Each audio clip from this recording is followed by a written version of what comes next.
come back in France someday. Hi, Alessandra. Hello. Welcome to Beyond Borders. Thank you for having me. It's a pleasure. Tell us, where are you from? I'm from Mexico. I was born in Mexico City and I've been living in London for the past 15 months. And now I'm in transit back to Mexico City. Via Australia, yes, we are in Melbourne, Australia. Yes. And I'm going to spend here in total 2 weeks. I'll fly to Mexico by the end of this week. So are you looking forward to going back to Mexico? Yes, definitely. I miss the food, I miss the rest of my stuff, I miss my dog, family, friends. And I'm looking forward to go back to the office. I think that is the most exciting thing for me now, to go back to work. So what do you do? I'm a lawyer, I'm an environmental lawyer, and in London I was doing a master's in energy and natural resources law, so I work in environment and energy law altogether, and I work for a law firm. What about any challenges you think you might have going back to Mexico? Oof. Well, I think I'm going to miss a lot of people. I'm going to miss the transportation in London. That is just beautiful, and we don't have that infrastructure in Mexico. So I'm going to miss a lot of things, like small details that make your day-to-day life quite easier or more enjoyable. I think it's going to be a bit of a shock to go back. What do you think will be that shock like? The culture. I mean, the things that I don't like, that I've never liked about my own culture, now are gonna be more latent. I think they're just gonna jump right out because spending 15 months in London, in a country like the UK, and then in a city like London, meeting people from all over the world, gives you more perspective. So it changes a bit the way you see things and the way you want things to be. So going back to the things you don't like, that is going to be hard. Not that I don't like it at all, but those things that I don't enjoy are going to be harder. How about, do you think you will stay in Mexico long term, or what's your plan after that?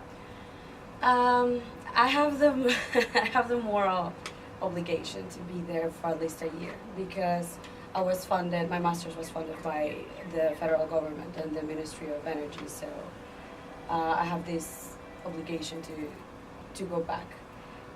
Nothing will happen if I don't, but I still would like to, because I went abroad with the idea of learning how to do that in my own country, so I feel like I have to do that. But I think after a year and a half, I'll be quite unsettled and I would like to go elsewhere. And my boyfriend from Australia is moving to Mexico with me, so I think we're going to be there. It's going to be okay for a few months, a year, year and a half, 2 years tops, and then I think he's going to drag me somewhere else. And I'll be happy to come along. So would you say Mexico is home, or where is home? Mexico is home, but you can take home with you. So if you're okay with your family, with your friends, nowadays it's so easy to keep in touch, so I think you can take it with you. So home can be wherever you want it to be, whomever you want it to be with. I would love to take my dog with me. That would be a major part of my home, but I can't, so. Home is where the dog is. Yeah. Yes. So you've been living beyond borders in London, and now kind of transit in Australia and soon back in Mexico, and maybe travel more in the future. What does be beyond border mean to you? I think that more than the place where you are going to other places, I think it comes from within. I think it has to do with your own personal barriers, a personal challenge to jump out of your comfort zone and expand those borders, and then make it into something more palpable as moving into another country or city, or travel around or explore. So yeah, beyond borders is I don't know, a state of mind. There are a lot of people who aspire to also live beyond borders. Do you have any tips for them based on your personal experience? Ask as many questions you can. Don't settle for the first answer you get, and Google everything more than twice, because your experience is never going to be like anybody else's. So don't take the first impression of somebody else, don't take it for granted, because it most likely is not going to happen like that for you. So learn the basics about the culture you're moving yourself into, because if you want to make the most of out of that experience, you need to know what is going to happen around you, and how to behave, what to do, what not to do, what to get, what you need to get, how to move in the city. Of course, basics of language, depending on where you're moving.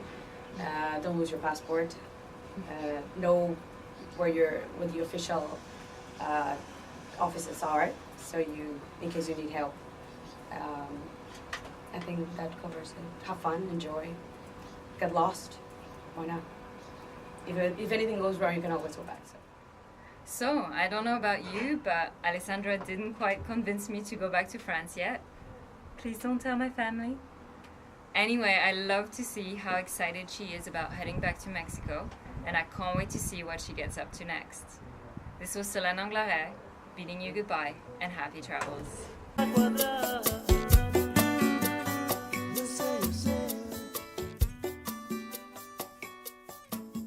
How many countries have you traveled to, roughly? I do have a list on my phone, and so far it's 21. 21. Is that your age as well? Yeah, why not? No, I look too old for 21, I'm so allowed no. to ask a woman for her age. I don't mind. I don't mind at all. Do you want me to tell my age? Okay. You can if you want. No, that's fine. This will probably go in the bonus. At the end I always Okay. put the funny moments. This is the funny moment. Can you have a funny moment of someone, I don't know, farting? Sure.